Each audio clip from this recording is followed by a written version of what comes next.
In our lab, we're really interested in how signals get from the outside of an immune cell to the inside of an immune cell, and how the molecular cues that immune cells use to get switched on get translated into chemical signals inside the cell. We really study the individual cell surface molecules that take care of that. What we're really interested in is what happens mechanically in those molecules that actually transmits a signal from the cell exterior to the cell interior. As structural biologists, pretty much everything that we do here has the ultimate goal of identifying new molecular surfaces, nooks and crannies, new molecular interactions that can be exploited to develop some sort of drugs that either help us to manipulate the immune system or to directly block viral infections or responses to infections. Matt brings a really fabulous technology, and that is the capacity to look at a hidden part of proteins, the membrane. It's a little bit like the black box of proteins, and he enables us to examine those hidden parts in atomic detail, understand how they work in generating immune responses and in inflammatory disease, and hopefully in the future will bring to us a way of tackling those diseases by designing drugs. Looks like there's a lot of protein on that gel, but it looks like the cleavage is quite complete. Yeah, the digest worked really well. What was the pH in that reaction? In an interest of deciding whether to stay in North America or come back to Melissa's half of the world, really the opportunity here at WeHi and living in a fantastic city like Melbourne just, it ticked all the right boxes for us. Wanting to work together, to have a shared lab, those are difficult academic positions to get, and so we really jumped at the chance to do that, and at a wonderful place like the Walter and Eliza Hall Institute.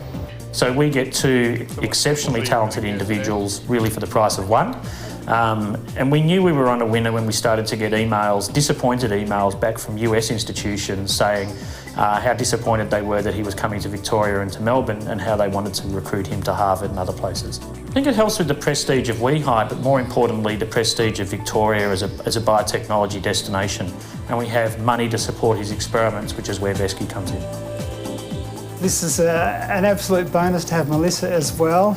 I think it's very clear that their skills are entirely complementary, with Matt's structural expertise and Melissa's greater interest in the immune response and how the lymphocytes, for example, interact with the other cells of the immune system. So it'll be very exciting to see the types of things they produce together. Oh, maybe we should lower the pH somewhat.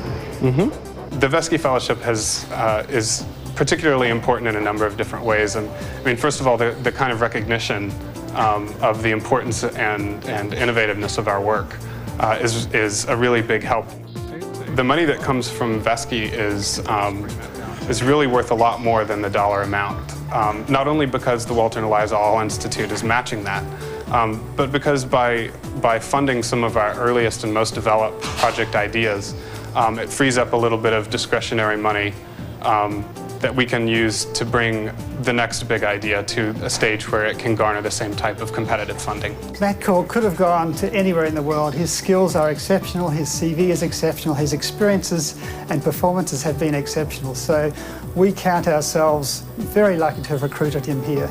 I really love it. Australians are very nice people, and we have really incredible support here at the Walter and Eliza Hall Institute from our colleagues on the floor, from our division head, Peter Coleman, and other division heads like Phil Hodgkin in immunology.